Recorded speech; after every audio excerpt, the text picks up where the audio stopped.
Hey everyone, Lefko here, and right now we're going to be checking out some emulators on Android. Android, I think, has made many leaps and bounds when it comes to playing old school games on an Android system. There's now numerous Android Bluetooth controllers around to where you have no problem controlling your game. We'll be looking at the Moga controller later, the original, and then down the road I'll also be checking out the Moga Hero Power. I can no longer recommend the iControl pad thanks to developments I might go over in a later video.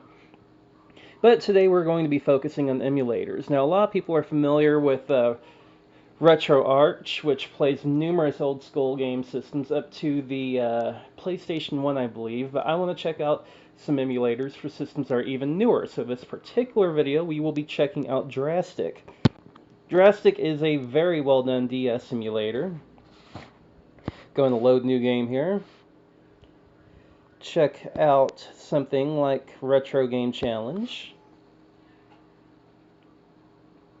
And you can see it pulls up the screens in the left and right hand side. You've got on-screen controls that you can disable if you are using an external controller.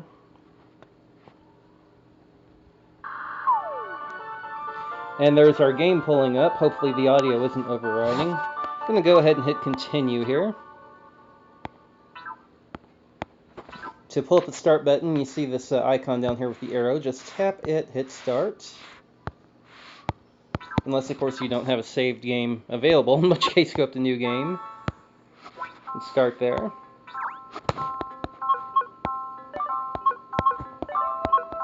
Gonna go with my first name, because we cannot fit Lefko in the title up there. Only have 6 digits, unfortunately. And you see the top screen right now is on the left, and the bottom screen is on the right. This touch screen actually works, so if you want to tap on it there. Now we've got a screen scroll thing, which won't look quite right with the way our screen's set up. However, we can go into our menu, change our screen orientation to something a little different. Let's go with this. This will look sideways in the video that you're watching right now. But there you go, the screen scrolling is now fixed on there. Let's see if we can skip this. It won't be too easy to skip the cutscene. I had my hopes up.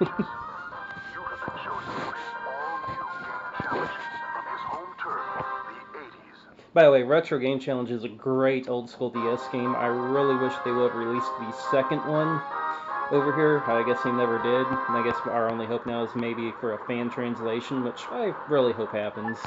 Really enjoyed the first game. But the on-screen controls are pretty responsive for on-screen, of course. They work fine. I highly recommend an external controller. Right now, the cheapest option is probably the original Moga. You can find those online for like 15 to 20 bucks.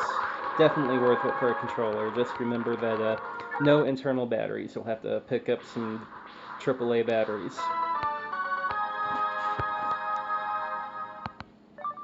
Trying to hurry up to get to some form of gameplay.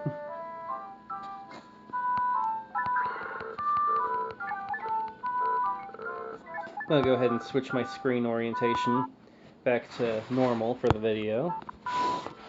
There we go.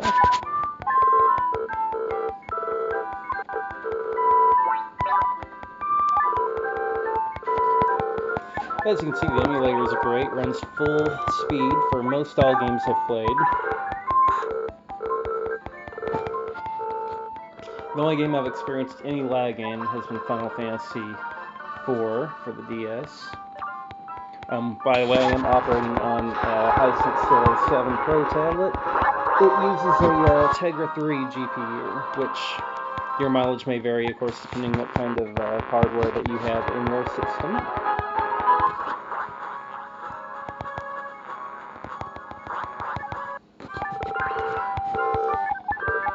One thing I hate about certain games is the unskippable cutscenes. Sometimes it can just drive me nuts, but for this game it's worth it.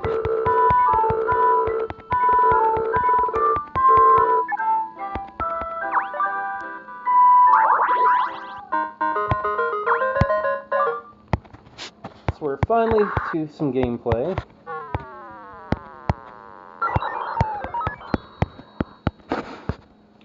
start.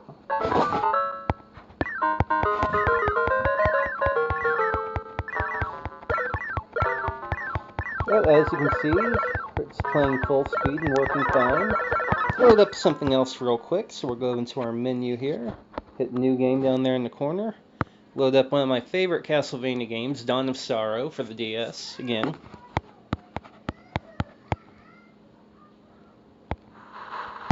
Go ahead and go to Game Start, select Data, New Game. This is an interesting game because you have to sign your name for your save log file. So we're going to use the Android touchscreen to test that out. Kind of looks like Chris. Tap OK. One thing I like about this game, you can skip the opening cutscene. Yay! We'll go ahead and take out our enemies here.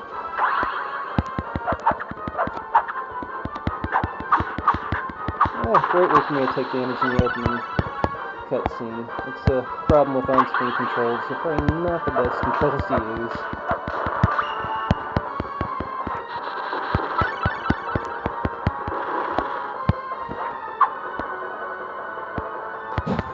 As you can see, once again, the game's running at a good speed.